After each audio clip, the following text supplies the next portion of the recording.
আমায় ক্ষমা করবেন মহারাজ, আমি আপনাকে কখনো ভালোবাসতে পারবো না।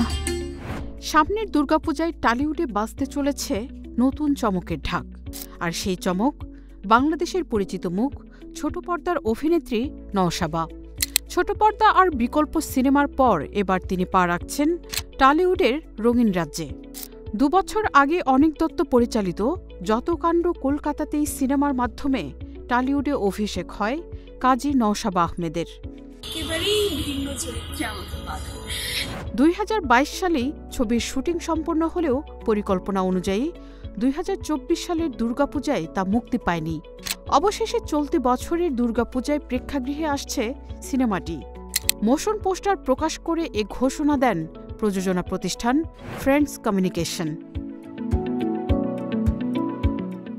সিনেমার গল্প আবর্তিত হয়েছে ফেলুদার ধাঁচের ধাঁধা ও রহস্যের ছায়ায়। মূল চরিত্রে রয়েছেন ওপার বাংলার জনপ্রিয় অভিনেতা আবির চ্যাটার্জি। সেখানে নওশাবা অভিনয় করেছেন এক বাংলাদেশি মেয়ের চরিত্রে, যে নিজের শেকড়ের খোঁজে কলকাতায় আসে। নওশাবা বলেন, সিনেমায় আবির চ্যাটার্জি ও আমার চরিত্র দুটি ফেলুদা ভক্ত, এ কারণেই তাদের এক হওয়া। দুর্গাপূজায় রিলিজ পাবে ইনশাল্লাহ ভারত বাংলাদেশে, যেখানে আবির চ্যাটার্জি রয়েছে।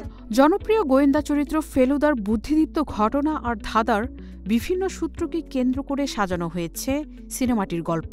তবে এটা কোনো গোয়েন্দা গল্প নয়। সিনেমার প্রতি মুহূর্তেই ফেলুদাকে মনে করা হয়েছে, আর প্রতি মুহূর্তেই সত্যজিৎ রায়কে শ্রদ্ধা জানানো হয়েছে।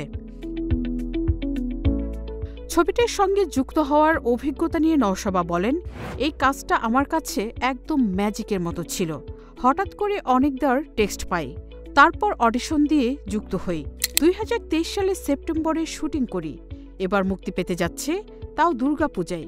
এটা আমার জন্য বিশেষ আনন্দের। সব ঠিক থাকলে সিনেমা মুক্তির সময় কলকাতায় থাকার ইচ্ছাও প্রকাশ করেছেন অভিনেত্রী নওশাবা। আমি আমার গল্পকে প্রায়োরিটি দিই একদমই। Marufa Kamal, news desk, hello Bangla.